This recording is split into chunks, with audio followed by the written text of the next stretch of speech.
Ενώ ο ρόλος της ως Προέδρου της Γεωργίας μπορεί να είναι σε μεγάλο βαθμό εθιμοτυπικός, η προσωπική πολιτική της Σαλομέ Ζουραμπισβίλι δεν είναι. Τάσεται σταθερά υπέρ της Δύσης. Βλέπει το μέλλον της Γεωργίας ως μέρος της Ευρωπαϊκής Ένωσης και επιθυμεί να δει τη χώρα της να απομακρύνεται από την τροχιά της Ρωσίας.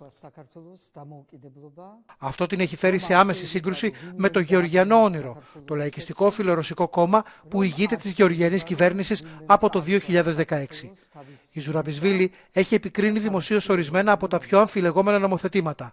Αρνήθηκε να τα υπογράψει για να γίνουν νόμος του κράτους και τώρα αποκαλείται η κυβέρνηση παράνομη μετά τις αμφισβητούμενες εκλογές του Οκτωβρίου. Σε συνέντευξή της στο Euronews εξηγεί περισσότερα για το κύμα διαμαρτυριών που συγκλονίζει ολόκληρη τη χώρα και κυρίως για το τι θα συμβεί στη συνέχεια.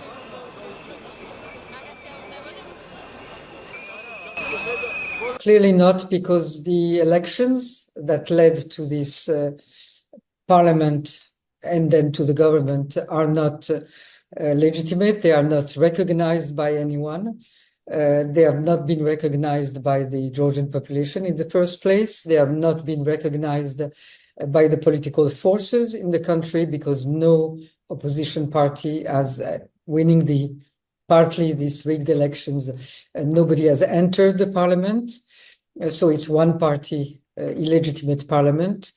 And more important even maybe that our Western democratic partners have not till now recognized, and more than 1 month has gone by. The European Parliament has said that these elections were neither free nor fair, and they are calling for new elections as we are calling here for new elections. The people on the street, especially after the last very provocative decision of this illegitimate government to turn their back on European Union and turn their front towards Russia is something that has stirred an immense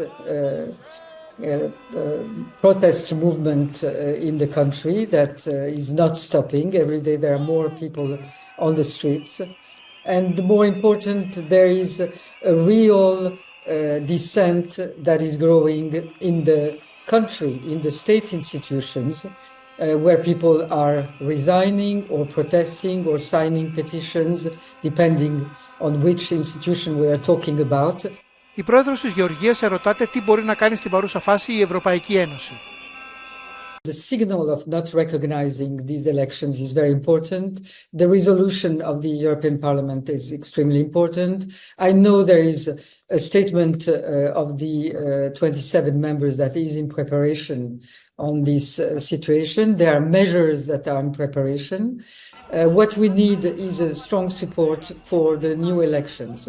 We are not preparing here a revolution. We are preparing a transition to new elections, because that's a stable way for this country to go forward and to go back to the European path.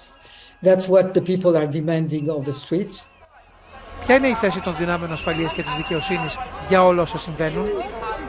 Basically, one of the main problems of this country with the European Union all these last years was that we do not have independent justice system. I have introduced a plea in the Constitutional Court against the rigging of the elections, on which they have not even met for the time being.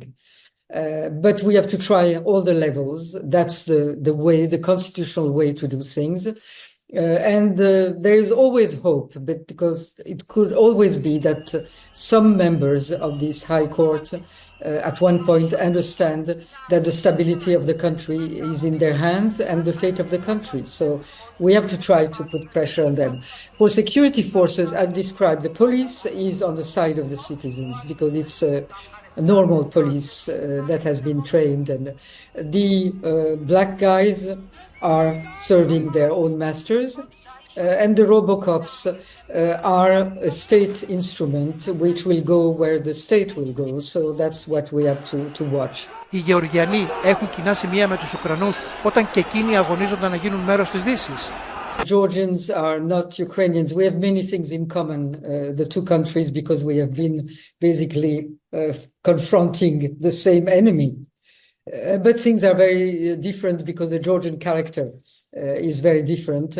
And the dissolution of the state institutions we are witnessing now, including the church in which we're hearing dissenting voices, which is unheard of, is something that is very specific. Even in Georgia, we have not seen that earlier. So we are confronting something very new, and we are part of something very new that is happening also geopolitically, I would say, where Russia, not winning easily over Ukraine over these past 2.5 years, is now trying to win over the European Union with electoral war, I would say. It's an electoral war. They have carried this electoral war in Georgia, and we are fighting against it with constitutional means. They're fighting the same electoral war in Romania. And they have fought it in Moldova, except that Moldova was saved by the diaspora. And in our case, we were not allowed to use the votes of our diaspora members, which are numerous. So it's a strategy of Russia. And it's very important that the European Union understands that it is a strategy, a hybrid strategy to win over countries that do not want to go towards Russia through these maybe more discreet ways. But clearly in Georgia, where we have a long experience of Russia trying to take over this country and have been very resilient to that, we are going to be resilient, and I'm sure that will prevail the will of the people.